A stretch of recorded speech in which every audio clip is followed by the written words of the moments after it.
You are listening to Alex Nanlohi Podcast, to know the Lord and to make Him known.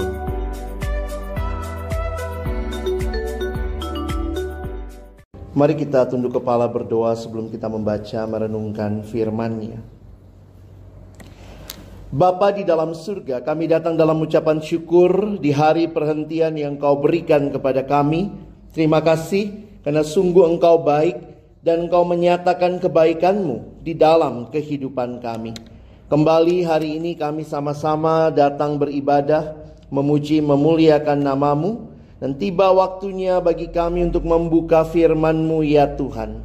Kami mohon biarlah waktu kami membuka firman-Mu, bukalah juga hati kami.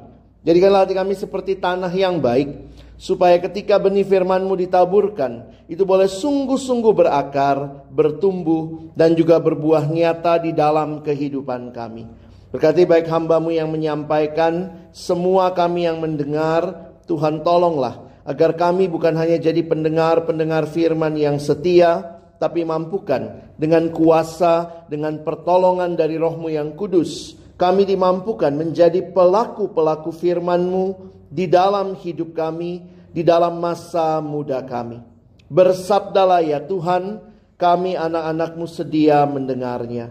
Di dalam satu nama yang kudus dan berkuasa, nama Tuhan kami Yesus Kristus, Sang Firman yang hidup, kami menyerahkan pemberitaan firman-Mu. Amin. Shalom. Selamat pagi teman-teman yang dikasihi dalam Tuhan Yesus Kristus. Saya bersyukur buat kesempatan boleh melayani kembali di tempat ini. Dan pagi hari ini kita diberikan satu tema yang menarik, yaitu like father, like son. Saya pikir sih orang tua yang normal pasti pingin anaknya mirip sama dia, betul ya? Adakah orang tua yang tidak mau demikian? Kadang saya mikir gini, ada gak ya orang tuamu yang waktu lihat kamu, ya, papa bangga sekali nak lihat kamu. Lihat matamu makin mirip tante di seberang jalan. Lihat tuh, kupingmu makin mirip om yang jualan bakpao misalnya gitu ya. Saya pikir orang tua yang normal ingin anaknya mirip dia. Satu waktu saya membesuk teman, ini suami istri, pas istrinya melahirkan waktu itu, kami besuk. Dan anak pertama ya, saya ingat sekali anak pertama. Jadi ketika kami datang dia tanda kutip pamer anaknya. Lalu dia bilang, Lex lihat anakku. Wah, saya lihat anaknya masih kecil gitu ya, tutup mata gitu ya, baru selesai menyusu waktu itu. Lihat kan, hidungnya kan hidungku kata mamanya. Hidungnya hidungku, jidatnya jidat papanya. Tiba-tiba dari sebelah papanya ngomong, Mama, hidungnya hidung papa, jidatnya jidat mama. Lalu mereka berantem situ, hidung jidat gitu ya. Ya namanya produk bersama ya, pasti ada mirip sana, ada mirip sini. Nah tapi di situ saya jadi belajar melihat bahwa sebenarnya orang tua yang normal ingin sekali anaknya mirip dia. Nah hari ini waktu kita bicara menjadi anak Tuhan, menjadi orang Kristen, apa sih artinya? Apakah kita juga makin mirip seperti Bapa kita? Nah teman-teman, saya akan mulai dengan satu kutipan ya. Kutipannya ini. Christianity isn't just a religion. Saya tambah kata just untuk lebih pas ya. Christianity isn't just a religion. It's a relationship with God through Jesus Christ. Kekristenan bukan sekadar agama. Memang ada unsur-unsur agamanya karena ada ritualnya, ada ibadahnya, ada musiknya, ada korban persembahannya. Tetapi kalau kita perhatikan bahwa ini adalah relasi dengan Tuhan. Makanya di dalam bahasa Alkitab, Dia Bapa kita, kita anaknya, itu bahasa relasi. Sehingga menarik sekali untuk memperhatikan kekristenan tidak dimulai dari sebuah ritual, tetapi di dalam relasi dengan Allah melalui Yesus Kristus. Maka pastikan saudara ya, ini katanya generasi GPS ya. Nah harus dipastikan ya, posisi katanya sangat penting ya. posisinya bagaimana? Apakah kita sudah ada di dalam Kristus atau masih hidup di dalam dosa? Karena itu sejak masa muda, kiranya kita boleh menerima Yesus sebagai Tuhan dan Juru Selamat kita. Mengalami relasi dengan Allah. Perhatikan di dalam kitab Kolose pasal yang kedua, ayat 6 dan ayat yang ke-7. Bagi jemaat yang baru, ini jemaat Kolose, jemaat Kristen baru, perhatikan nasihat Paulus. Kamu telah menerima Kristus Yesus Tuhan kita. Tapi terima Yesus bukan akhir perjalanan rohani mereka. Tetapi lihat apa yang menjadi tindakan yang harus mereka lalui. Karena itu. Nah, di dalam Alkitab kalau ada kata karena itu berarti karena yang sebelumnya ya. Karena kamu sudah terima Yesus, karena itu hendaklah hidupmu tetap di dalam Dia. Hendaklah kamu berakar di dalam Dia dan dibangun di atas Dia. Hendaklah kamu bertambah teguh dalam iman yang telah diajarkan kepadamu. Dan hendaklah hatimu melimpah dengan syukur. Perhatikan bagaimana Paulus menggambarkan hidup sesudah terima Yesus. Ini adalah sebuah hidup yang kita boleh pakai istilah hidup yang terus. Nah, sebentar ya. Wah, ini bisa ditolong slide-nya? Oke. Hidup yang bertumbuh di dalam Kristus. Perhatikan cara Paulus menjelaskan tadi ya. Berakar, dibangun di atas Dia. Sehingga teman-teman pastikan gitu ya. Kita punya komitmen untuk terus bertumbuh. Nah, hari ini sebenarnya tugas Koko menjelaskan kepada kalian bagaimana salah satu sarana pertumbuhan yang Tuhan berikan bagi kita. Karena sebenarnya begini ya, saya mengutip kalimat dari pendeta John Stott. Dia mengatakan ada 3 hal yang Tuhan berikan untuk menolong kita bertumbuh. Tuhan gak cuma suruh, ayo kamu bertumbuh. Tuhan kasih modalnya. Oke? Kadang kita pikir gitu, Tuhan mah nuntut-nuntut doang gitu ya. Tidak. Dia sudah memberikan kepada kita modal untuk bertumbuh. Pertama, Dia berikan dirinya. Roh Kudus yang adalah Allah sendiri. Diam di hidup setiap kita yang percaya. Itu memastikan engkau dan saya bisa bertumbuh.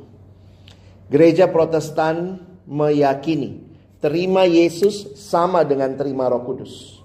Gereja yang lain ada yang bilang terima Yesus dulu baru nanti terima Roh Kudus. Tidak. Kenapa? Karena Allah kan Tritunggal. Masa terima Yesus Roh Kudus ketinggalan di luar? Ya.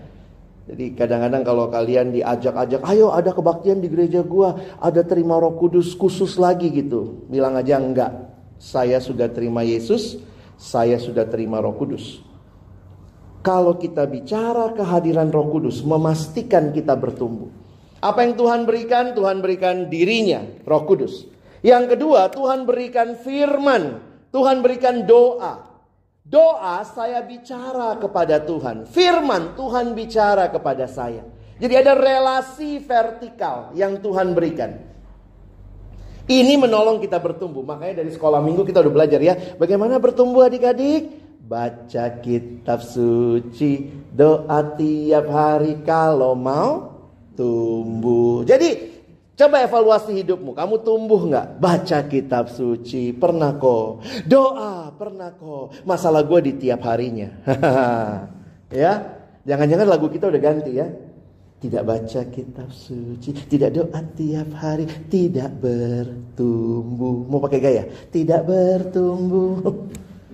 Pastikan Tuhan yang berikan Roh Kudusnya. Tuhan berikan firman. Kamu bisa datang kepada Allah dalam doa. Kamu bisa baca kehendaknya dalam firman.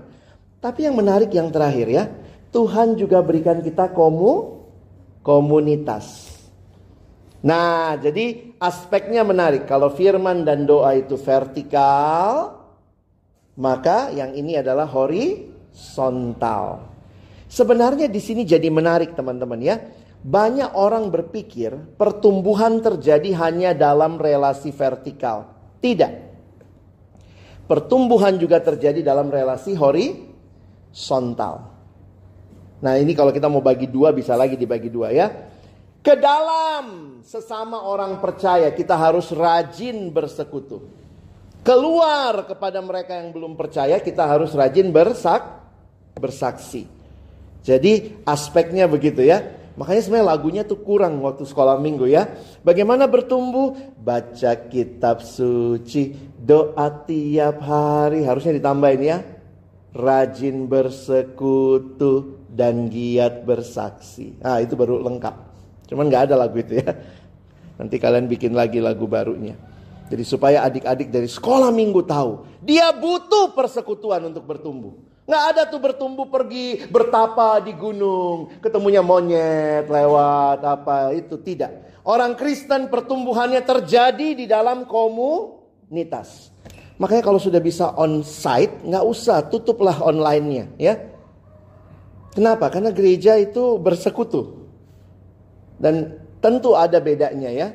Ketika terjadi online memang karena kondisi, tapi kiranya sekarang kita mulai pikirkan bagaimana persekutuan-persekutuan, ibadah-ibadah onsite dimulai kembali ya. Nah, karena itu yang Koko akan jelaskan hari ini adalah bagaimana bertumbuh dalam komunitas. Kalau baca Alkitab udah tahu lah ya, oh tiap pagi harus saat teduh, harus baca Alkitab, doa, harus punya waktu berdoa. Tapi mari kita lihat bagaimana disiplin rohani yang namanya komunitas kita nikmati untuk pertumbuhan rohani kita. Ya. Nah, pertanyaan pertama sebenarnya ini ya, apa yang muncul di pikiran saudara waktu dengar istilah persekutuan atau komunitas? Jujur aja ya, ada kadang-kadang orang yang give up sama komunitas. Mungkin karena pernah disakiti. Gue males lah ke gereja, orang munafik semua. Saya bilang ya udah ikut lagi lah, tambah satu orang munafik, lu juga masuk situ ya. Kadang-kadang gampang banget kita mengkritik begitu rupa. Ada lagi yang bilang, gereja tuh orang-orangnya gak beres, gak bener gitu. Memang kalau kita lihat, ada gak gereja yang sempurna? Gak ada ya. Selama masih hidup di dunia, gereja tidak sempurna. Tapi bukan berarti karena tidak sempurna lalu kita keluar dari situ. Justru kita di dalamnya sedang terus dibentuk menjadi makin sempurna. Ada yang bilang kalau kamu sampai ketemu, kan ada yang gitu, saya mau cari gereja yang sempurna. Silahkan kamu, kalau kamu ketemu gereja yang sempurna, begitu kamu daftar masuk ke dalamnya, langsung gereja itu jadi gereja yang tidak sempurna. Gara-gara elo. Ini menunjukkan bahwa sebenarnya jangan kita menuntut, menghakimi orang lain. Komunitas menjadi satu tempat yang Tuhan berikan, walaupun jujur ya, tidak mudah. Dari mana kita belajar komunitas ini? Sebenarnya kalau kita pelajari di dalam Alkitab, ini ada konsepnya. Sama seperti seorang bayi yang lahir pasti punya keluarga. Betul ya? Begitu bayi lahir ada keluarganya, maka waktu engkau dan saya lahir baru, kita sekarang masuk di dalam keluarganya Allah. We are into God's family. Perhatikan, sejak awal Allah mencipta, konsepnya ini. Masih ingat kejadian 1, kejadian 2 waktu dikatakan baik, baik, baik, semua yang dicipta baik sampai puncaknya sungguh amat baik. Maka pertama kali di Alkitab kita muncul kata tidak baik di dalam kejadian 2 ayat 18. Apa yang tidak baik? Tidak baik kalau manusia itu seorang diri saja. Siapa yang mengatakan demikian? Tuhan. Jadi waktu saya perhatikan hal ini, yang namanya manusia adalah makhluk sosial, itu bukan teori sosiologi saja. Itu sudah rancangan awalnya Tuhan. Tuhan yang berkata tidak baik kalau manusia itu seorang diri saja. Aku akan menjadikan penolong baginya yang sepadan dengan dia. Jadi rancangan Allah sejak awal kita berkomunitas.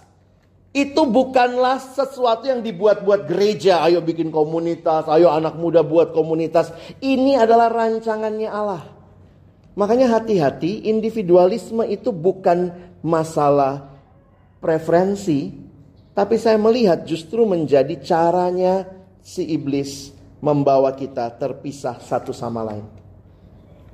Hati-hati atas dasar bicara ya individual, ya ini gua sendiri, ini privacy gua. Tidak demikian ya. Kalau saudara siap bergereja, banyak hal yang harus kita ubah dalam relasi dengan sesama. Jadi Allah menghendaki manusia saling mengasihi. Saya kutip sebuah kalimat dari pendeta John Stott lagi. Dia mengatakan begini, Sebagaimana ikan dibuat untuk air, umat manusia dibuat untuk kasih, untuk mengasihi Allah, vertikal, dan mengasihi sesama. Jadi menarik ya. Untuk bertumbuh, Tuhan juga berikan vertikal, firman dan doa. Tuhan berikan yang horizontal, komunitas. Di dalam orang percaya dan bagi mereka yang di luar, kita bersaksi. Jadi gereja, persekutuan orang kudus, persekutuan orang percaya adalah anugerah Allah buat kita. Coba kita lihat kalimat dari seorang bernama Eugene Peterson. Ini seorang teolog, dia mengatakan kalimat ini. Kita adalah sebuah komunitas. Kita tidak pernah hidup sendiri dan bagi diri sendiri. Kita dilahirkan di dalam komunitas, kita tinggal di dalam komunitas, kita meninggal di dalam komunitas. Natur manusia bukanlah hidup menyendiri. Masa-masa remaja tuh kayaknya banyak yang suka menyendiri ya. Diajak papa mama jalan udah gak mau gitu ya. Maunya di kamar, main game sendiri gitu ya. Tapi hati-hati kalau bablas menjadi individualisme yang merasa tidak butuh orang lain. Kalau masih kecil kan kita yang nangis-nangis minta ikut papa mama ya. Sekarang papa mama yang nangis-nangis minta kamu ikut. Malah susah gitu ya, suka kebalik ya. Tapi apakah itu tanda-tanda individualisme? Saya pikir ya itu masa remaja, ada masa di mana kita pingin menyendiri. Tapi ada masa kamu akhirnya harus butuh orang lain. Begitu kamu bekerja, ya beberapa anak remaja waktu di sekolah mungkin dia punya geng gitu ya. Tapi begitu masuk dunia pekerjaannya saudara harus bersosialisasi. Hidup dengan orang lain. Gak ada yang bisa bilang gue cuma mau hidup sendiri. Jadi saya nggak takut sih kalau remaja ngegeng ya nggak apa-apa. Nanti waktu dia lebih dewasa, dia masuk pekerjaan, dia masuk dunia yang lebih real, dia harus tahu dia butuh orang lain. Oke? Nah karena itu dalam sebuah nasihat yang disampaikan di dalam kitab Ibrani, saya mau angkat sedikit buat kita untuk kita merefleksikan bagaimana persekutuan kita. Saudara mau persekutuan berfungsi dengan baik? Maka ada bagian kita. Saya kasih contoh begini ya. Ada orang sakit kepala. Lalu kemudian sakit kepalanya luar biasa. Akhirnya dia minta obat ya. Sebut merek aja ya. Paramax misalnya ya. Atau Panadol merah. Lalu kemudian dikasih dia Panadol merah ya. Terus kemudian besok pagi ditanya. Gimana sakit kepalanya? Udah enak? Enggak, masih sakit. Loh, kok masih sakit? Kan udah dapat Panadol tadi malam. Iya. Terus Panadolnya lu apain? Gue taruh di bawah bantal. Harusnya diapain tuh Panadol? Dibuka, diminum, ditelan ya. Jadi kadang-kadang Koko pikir begini ya. Banyak kali masalahnya bukan tidak punya komunitas. Tapi kita nggak pakai komunitas itu. Nangkep maksudnya ya? Kamu udah dalam komunitas tapi kamu tidak memakai komunitas itu. Atau kamu tidak berkontribusi sehingga komunitas tidak menjadi seperti yang seharusnya. Sama kayak tadi ya, Panadol itu akan berfungsi kalau dibuka dan diminum. Komunitas ini akan berfungsi kalau di dalamnya terjadi sesuatu. Apa itu? Lihat nasihat firman Tuhan ya. Kita baca Ibrani 10:24. Ini yang laki-laki baca duluan, nanti yang 25 yang perempuan ya. Oke, laki-laki baca duluan karena kami dicipta lebih dulu ya. Oke, 1, 2 ya. Dan marilah kita saling memperhatikan supaya kita saling mendorong dalam kasih dan dalam pekerjaan baik.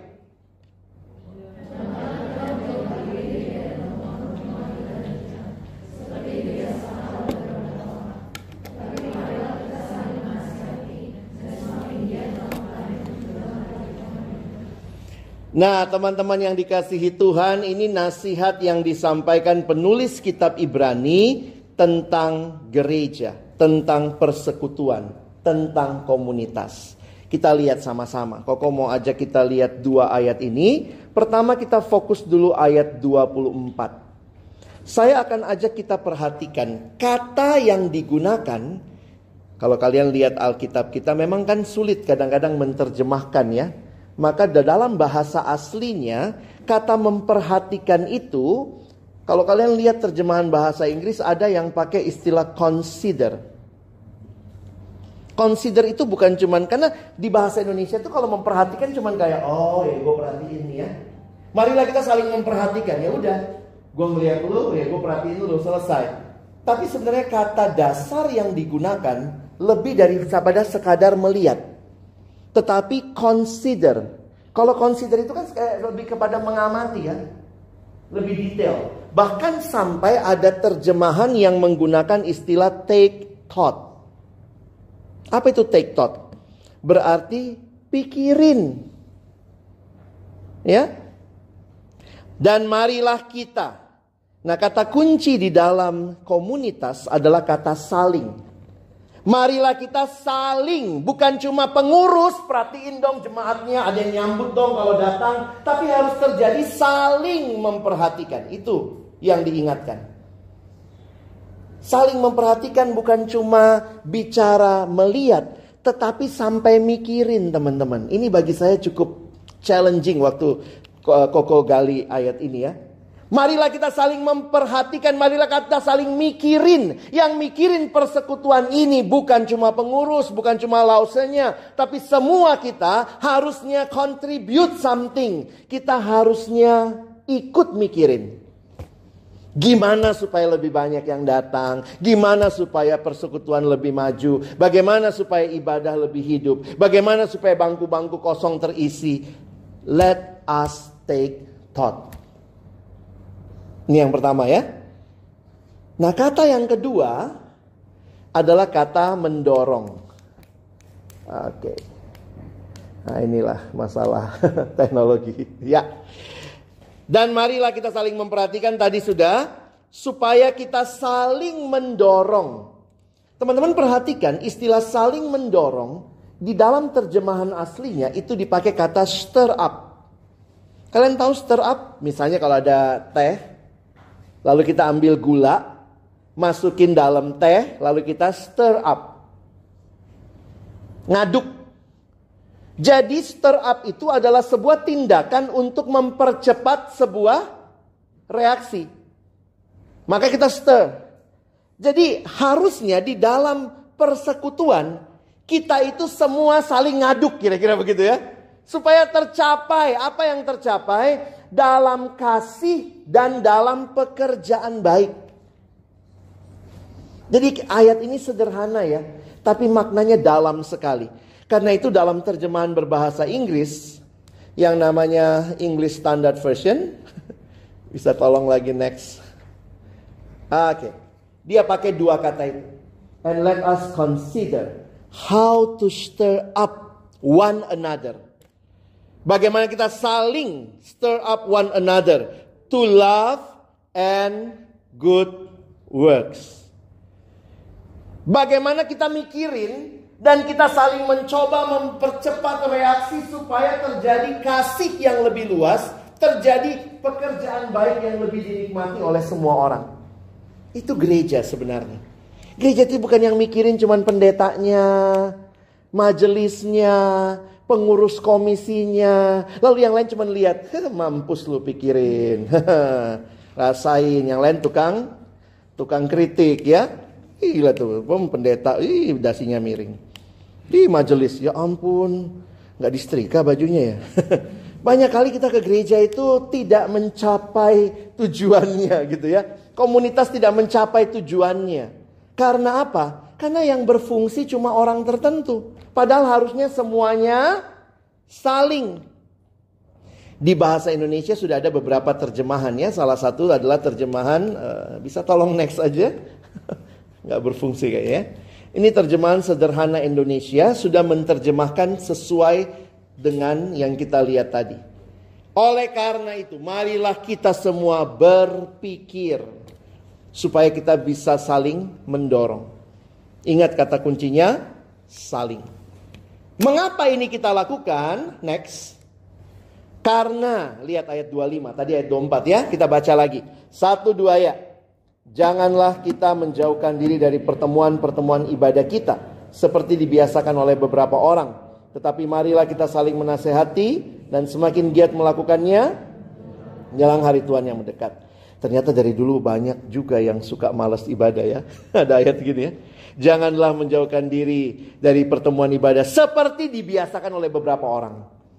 Jadi nasihat ini adalah nasihat untuk mengajak kembali. Yuk kita sama-sama nikmati persekutuan. Kita bertumbuh di dalam komunitas. Teman-teman, disinilah Koko jadi sadar ya. Kita pernah pelajari buah roh. Kasih, sukacita, damai sejahtera. Kalian perhatikan, ini semua adalah ciri yang harusnya muncul dalam hidup orang percaya. Kenapa? Karena inilah sebenarnya hidup Yesus. Hidup yang mengasihi, hidup yang lemah lembut. Tapi waktu Koko pelajari, saya baru sadar, yang namanya buah roh tidak pernah terjadi sendirian. Benar? Buah roh itu bertumbuhnya di dalam apa? Di dalam komunitas. Jadi kita tuh gak bisa tumbuh kalau gak ada dalam komunitas. Saya kasih contoh begini. Bagaimana kasih kita bertumbuh? Ternyata seringkali kasih kita bertumbuh ketika Tuhan menghadapkan kita dengan orang-orang yang sulit dikasihi. Benar gak? Kalau kasihmu, ada agama tertentu bilang, kalau lu mau makin dewasa secara rohani, pergi ke gunung, bertapa. Makin kamu bertapa, maka kamu mencapai tingkat kedewasaan. Kita Kristen gak gitu? Gak ada tuh begitu. Mau bertumbuh, masuk ke dalam komunitas. Ketemu sama kucok-kucok, si kurang cocok, si kurang cocok. Ada satu anak remaja pernah datang sama saya, Koko saya udah mau keluar dari pengurus. Kenapa? Gue pikir suasananya surgawi kok, ternyata agak nerakawi. Saya bilang kenapa? Ada satu temennya, satu temen pengurus sama dia, satu seksi sama dia, tapi ciong dia. Tiap kali gue ngomong apa kok, dia pasti aja gak begitu deh. Gue ngomong ini, terus saya bilang, jadi kamu maunya apa? Ya, saya mau keluar aja lah. Saya bilang loh, nah saya tanya sama dia, kamu pernah gak berdoa untuk sabar? Sabar kan buah roh ya. Kamu pernah gak berdoa buat sabar? Pernah kok. Nah ini jawabannya. Ketemu orang yang bikin lu gak sabaran. Lu pernah doa buat kasih? Pernah kok. Ini jawabannya. Gimana kasih kita bertumbuh? Bukan waktu kita mengasihi orang yang mengasihi kita, tapi waktu kita harus mengasihi orang yang bahkan tidak mengasihi kita, yang selalu protes masalah ide-ide kita. Ternyata di situ challenge-nya, ya. Belajar sabar itu bukan di khotbah ya. Bukan di khotbah saja, sorry. Kamu bisa catat ya, dari hari ini pendetanya bilang ada 5 hal saudara menolong sabar. Tapi sabar yang sesungguhnya adalah di tempat parkir waktu pulang. Waktu kamu lihat mobil siapa yang mau duluan maju. Kadang-kadang kesabaran itu Tuhan tidak bentuk di khotbah. Tuhan bentuk di dalam interaksi satu sama lain. Makanya kita Kristen disuruh berkomunitas. Karena besi menajamkan besi, manusia menajamkan sesamanya. Saudara makin mau bertumbuh, hadir dalam komunitas. Ketemu orang yang beda karakter sama kamu. Di situ kamu dibentuk, orang lain dibentuk. Jadi kita harusnya bersyukur ya. Bilang sama sebelahnya, terima kasih Tuhan pakai kamu bentuk saya. Atau terima kasih saya sudah dipakai Tuhan membentuk kamu, begitu ya. Iya. Kadang-kadang memang gak mudah. Kita tuh mau semua orang berespon seperti yang kita mau. Dalam pembagian kuno, pembagian yang lama ya, itu kalau orang, kalian ingat kepribadian atau temperamen kan? Ada sanguin, ada melankolis, ada kolerik gitu. Itu kalau dalam satu persekutuan ada semua, itu kan kita butuh kerendahan hati ya, menerima satu sama lain. Koko suka kasih ilustrasi begini, itu paling kelihatan kalau rumah kebakaran. Ya, maaf itu kalau rumah kebakaran paling kelihatan. Yang sanguin, dia akan lari keliling. Itu sanguin. Dia pengen semua orang tahu kebakaran. Dia akan lari keliling kampung. Wah kebakaran gitu ya. Dia selalu mau orang tahu dari dia. Makanya kalau punya teman sanguin biasanya kalimat dia apa? Lu tahu nggak? Nah itu ciri-ciri sanguin. Kalau lu ngomong gitu, lu tahu nggak? Nah itu mungkin kamu sanguin. Lalu kemudian kolerik. Kolerik itu kerja keras. Ambil air di ember, siram. Kebakaran kok lari-lari. Bener juga ya. Kebakaran masa lari ya, diambil ember, siram ya. Pernah punya teman yang kolerik? Sanguin itu kadang-kadang banyak ngomong, nggak ada kerjanya. Akhirnya kemudian yang kolerik yang kerja. Lu banyak bacot udah deh. Gue yang buat dah, gitu ya. Melankolis sangat perasa di mana? Di pojok. Lalu yang paling sering overthinking itu melankolis. Gimana kalau kebakaran? Aduh, dia udah gak bisa sekolah. Kalau dia gak bisa sekolah, aduh sedih banget. Dia jadi miskin. Jadi peminta-minta udah panjang, overthinkingnya mikirin gitu ya. Gak bantu, gak apa gitu. Dia bantu nangis lah. Terus datanglah si cuek, flekmatik lewat. Oh, kebakaran. Nah, saudara bayangkan ya kalau satu pengurus ada orang semua model begitu ya. Kita kan pengen ya semua orang merespon seperti kita ya. Yang melankolis bilang, ini situasinya sulit, ayo dong nangis, semua nangis. Maunya begitu kan. Yang sanguin bilang, lu tahu nggak? Dulu pernah juga ada situasi seperti ini. Dia pengen semua orang tahu dari dia gitu ya. Yang kolerik bilang, udahlah ya, mau apa solusinya gitu ya. Jadi kadang-kadang tidak mudah. Tapi di situ Tuhan membentuk kita. Makanya Koko senang ya setelah pelayanan itu jangan cuma evaluasi gimana programnya. Tapi bagaimana Tuhan sudah pakai teman-teman membentuk kita. Mungkin setelah pelayanan setahun sama yang ciong. Thank you ya, kita banyak ciongnya ya. Tapi lu tahu gak Tuhan ngajar banyak hal ke gua untuk lewat lu gitu ya. Gue udah mau nampol sebenarnya, tapi gue belajar sabar. Jadi tahun ini gue bertumbuh dalam kesabaran. Yang namanya persekutuan itu terjadi ketersalingan. Makanya kata kunci di Alkitab adalah kata saling untuk gereja. Coba lihat, ini one another. Harusnya gereja itu seperti apa? Ini gereja nih. Saling menerima satu sama lain, peduli satu sama lain, saling menanggung beban, saling mengampuni. Jadi itulah gereja, salingnya ada. Jadi kalau tidak ada salingnya, jangan-jangan itu bukan gereja. Setiap orang cuma peduli sama urusannya sendiri. Lah itu bukan gereja, gereja itu yang ini. Persekutuan itu yang ini. Saling mendoakan, saling melayani, saling mengasihi. Kurang banyak. Nih Koko tambah. PA-in. Fotoin, screenshot, pelajarin, dan lakukan ya. Jangan sampai gereja kita hanya jadi gereja yang individualistik. Puji Tuhan, Koko dapat bocoran ya. Tuhan sediakan komunitas di sini ya. Ada ibadah hari Minggu begini, ini kan komunitas ya. Udah nggak ada online-nya ya? Nggak ada? Atau ada yang sembunyi-sembunyi ngerekamin buat temennya gitu ya. Gue zoomin buat lo ya. Kita bersyukurlah ya. Dan usahakan terjadi kebersamaan ya. Ada slide-nya? Nah, ada juga komsel, Koko dengar ya. Nah, ini ada ibadah setiap minggu. Lalu ada komsel juga. Itu cara Tuhan memberikan pertumbuhan. Kalau Tuhan kasih kesempatan, kita ambil dong. Yang bilang, Tuhan gue sibuk. Kalau Tuhan yang gantian ngomong, maaf gue sibuk. Mati kita. Tuhan sudah berikan Roh Kudus. Tuhan berikan firman dan doa, Tuhan berikan komunitas menolong kita bertumbuh. Karena itu mari kita pakai semua ini, ya. Yang sudah terlibat di komsel, puji Tuhan. Yang belum, mungkin mau terlibat, silakan kontak pengurus begitu ya. Ini cara Tuhan menumbuhkan. Koko ini orang yang bertumbuh di komsel, di kelompok kecil. Ada yang nanya, apa itu sih kelompok kecil? Kelompok kecil adalah kelompok yang tidak terlalu besar. Sederhana ya. Begini, kalau kelompok sebesar ini kita sulit membentuk satu sama lain. Tapi Koko sendiri jadi belajar di kelompok kecil. Dulu kami berempat. Teman-teman tahu di mana Koko belajar sabar? Di kelompok kecil, bukan di kelompok besar. Kelompok besar saya cuma catat khotbah tentang kesabaran. Tapi di kelompok kecil, saya punya teman kelompok kecil. Nggak usah dicari tahu siapa ya. Teman kelompok kecil saya itu kalau sharing panjang dan lama. Dan gak jelas. Tapi itu jadi kalau dia mulai sharing tuh Koko ingat ya. Karena kami biasa duduk-duduk di lantai gitu ya.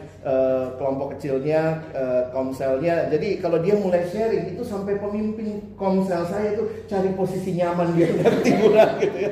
Dia gak tahu ini karena pengaruh bahasa kali ya. Dia punya pengaruh bahasa daerah. Kita kalau ngomong tuh semua orang biasa punya jeda ya. Nah dia jedahnya bukan tapi I. Saya kemarin I. Jadi kalau dia sharing ya, kau ingat tuh, saya kemarin I. Terus dia suka ketawa sendiri, saya kemarin I. Main bola I. Sama gereja tetangga I gitu. Saya bawa bola I. Saya tackle kakinya I gitu ya. Akhirnya masuk 1-0. 15 menit kita tunggu dia cerita. Dia cuma mau cerita kemarin menang 1-0. Saya bilang, dari mana saya belajar sabar? Ini orang nih, Tuhan ngajarin saya sabar. Karena orang macam-macam ya. Ada yang mikirnya cepat, ngomongnya cepat. Ada yang mikirnya cepat, ngomongnya lambat. Ada yang mikirnya lambat, ngomongnya cepat. Ada yang gak mikir ngomong. Nah, kamu yang mana tuh? Nah, itu membuat saya jadi bersyukur. Kalau kalian punya komsel, itu cara Tuhan membentuk hidup kalian. Ya, jadilah sahabat. Kamu sahabat seperti apa? Karena saya pikir ini aplikasi terakhir yang Koko mau ajak. Mulailah jadi sahabat buat orang lain ya. Ada sahabat yang kayak gini katanya ya. Friends for a reason, karena ada maunya. Ada friends for a season. Ada orang di waktu-waktu tertentu aja dia sahabatan. Kalau mau ujian deket ya, pinjam catatan. Nah itu. Tapi teman yang sejati itu friends for a lifetime. Di dalam Alkitab sendiri ada ayat ini ya. Seorang sahabat menaruh kasih setiap waktu. Ini definisi sahabat yang menarik. Adalah seorang yang mengetahui hal yang paling buruk tentang dirimu. Namun masih tetap mengasihi engkau sebagaimana adanya. Siapa sahabat sejati kita? Kita udah nyanyi tadi ya. Tuhan Yesus. Udah sahabatan gak sama Tuhan Yesus? Udah lihat Facebooknya Yesus? Enggak. Yesus gak punya Facebook. Dia punya Faithbook. Bukan Facebook ya. Dia udah kirim friend request. Kalian belum approve ya. Jangan lupa di-confirm. Kita lihat beberapa amsal ini sebagai penutup ya. Ada teman yang mendatangkan kecelakaan. Tetapi ada juga sahabat yang lebih karib daripada seorang saudara. Di sini juga dikasih tahu sama kita. Bahwa komunitas itu penting. Tapi jangan salah berkomunitas. Ya.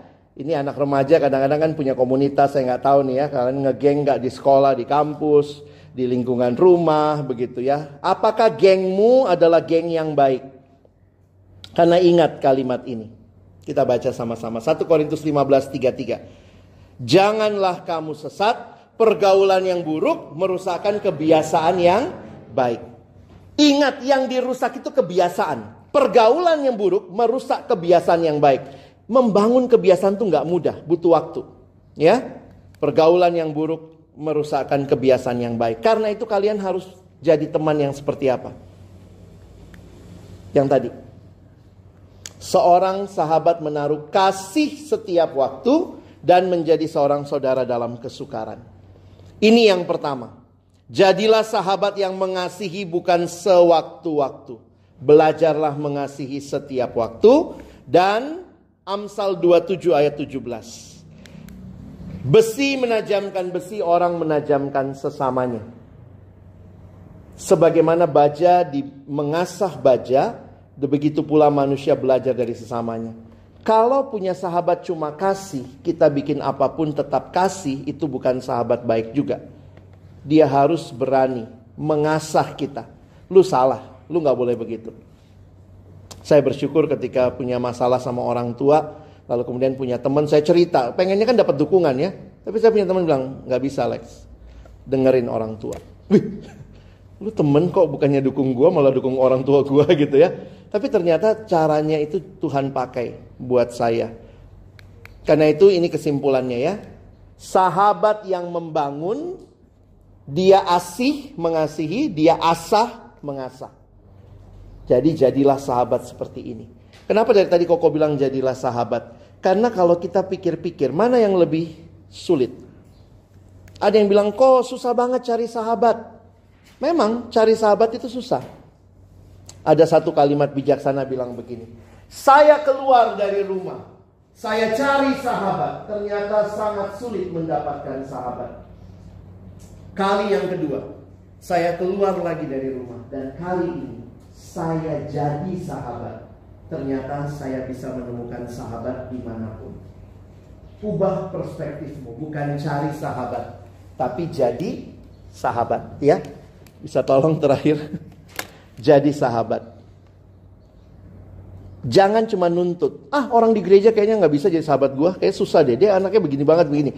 Pertanyaannya, kamu sudah jadi sahabat gak buat orang lain? Jangan selalu nuntut orang lain jadi sahabat buat kamu. Kamu sedang membenahi diri gak jadi sahabat buat orang lain? Sebagai penutup, Koko mengangkat sebuah kutipan yang disampaikan oleh Santo Agustinus ya. Satu waktu Santo Agustinus ditanya, bagaimana bentuk dan rupa kasih itu? Lalu Santo Agustinus menjawab, next. Kasih memiliki tangan untuk menolong orang lain. Kasih memiliki kaki untuk menghampiri mereka yang miskin. Kasih memiliki mata untuk melihat kebutuhan-kebutuhan orang lain. Kasih memiliki telinga untuk mendengar rintihan mereka yang menderita. Demikianlah rupa kasih. Kasih bukan wacana, kasih bukan diskusi, tapi sebuah tindakan nyata. Kalian mau bertumbuh di dalam kasih? Lihat sekelilingmu. Pakai matamu, pakai tanganmu. Karena pertumbuhan terjadi di dalam komunitas. Tuhan menolong kita bukan hanya jadi pendengar, tapi boleh jadi pelaku firman. Amin. Mari berdoa. Terima kasih banyak ya Tuhan buat firman-Mu hari ini. Terima kasih buat setiap hati yang terbuka di hadapan-Mu. Sebagai pemuda-pemudi di dalam Tuhan kami berdoa. Tolong kami Tuhan, agar kiranya kami memaksimalkan kehadiran komunitas yang Tuhan berikan bagi kami secara khusus di dalam gereja ini.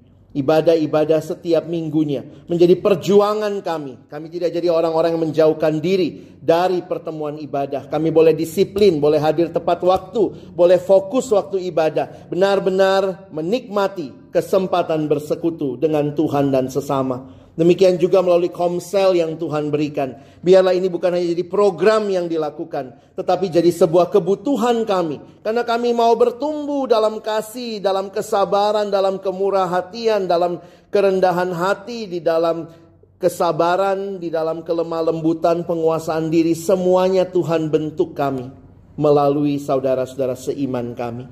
Karena itu Tuhan tolong kami makin berserah dan dibentuk oleh Tuhan. Kami bersyukur untuk firman-Mu. Sekali lagi tolong kami bukan cuma jadi pendengar, tapi jadi pelaku firman. Dalam nama Yesus kami berdoa. Amin.